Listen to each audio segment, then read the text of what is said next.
Hello friends, welcome to my YouTube channel.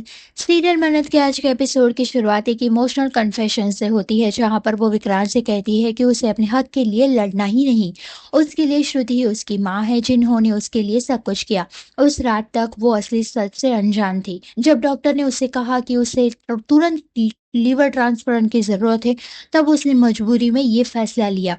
Vikrant वहां से चला जाता है। मन्नत सोचती है कि शायद वो इस बात से नाराज है कि उसने उसे सच नहीं बताया। किरण भी नाराज हो जाती है और कहती है कि मन्नत ने कितने राज छुपा कर रखे हैं। मल्लिका अपनी गिल्ट का जिक्र इजहार करती है और कहती है कि उसने गलती की, मन्नत को मल्लिका के ऊपर चुना। गगन मन्नत का सच बता देता है और सब लोग हैरान रह जाते हैं जब मन्नत कहती है कि उसने सबसे पहले गगन को ही सच बताया था। विक्रांत ये सुनकर डिसअपॉइंटेड हो जाता है। इसी बीच किरण ऐश्वर्या के कैरेक्टर पर सवाल उठाती है। तभी मन्नत एक स्ट्रॉन्ग स्टैंड लेती है और कहती है कि हमेशा औरत के कैरेक्टर भी पर ही क्यों सवाल उठाया जाता है, लेकिन जिस आदमी ने उसे धोखा दिया उसकी कोई बात नहीं करता। सोसाइटी हमेशा औरतों को ही दोषी ठहराती है। तभी श्रुति बताती है कि ऐश्वर्या पहले ही माँ बन चुकी थी जब वो उसकी मदद करने आई थी और उसे तूफान में छोड़ दिया गया था। मन्नत कहती है कि ऐश्वर्या के भी अपने कोई रीजंस होंगे।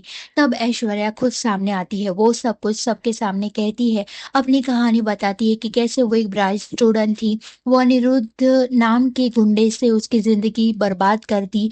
उसने उससे प्रपोज किया और जब ऐश्वर्या ने मना कर दिया तो उसने बदला लिया।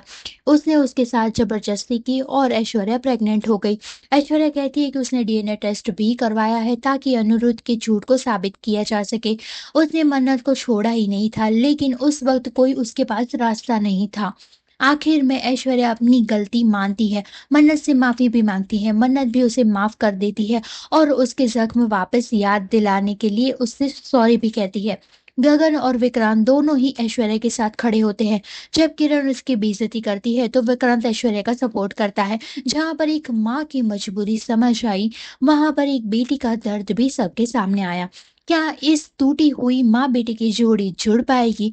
तो अगले एपिसोड में आप देख सकते हैं कि क्या अनिरुद्ध डीएनए रिपोर्ट के साथ नया धमाका क्रिएट करेगा, क्या सोसाइटी ऐश्वर्या को माफ करेगी, और सबसे बड़ा सवाल, क्या विक्रांत अपनी माँ को गले लगा पाएगा? या स्टे ट्यून, क्योंकि असली जंग तो भी बाकी है। सो ऐसे ही धमाकेदार एपिसोड और अपडेट्स के लिए देखते रहिए हमारी चैनल तड़का बाय वंशु के साथ। मिलते हैं अगले एपिसोड में।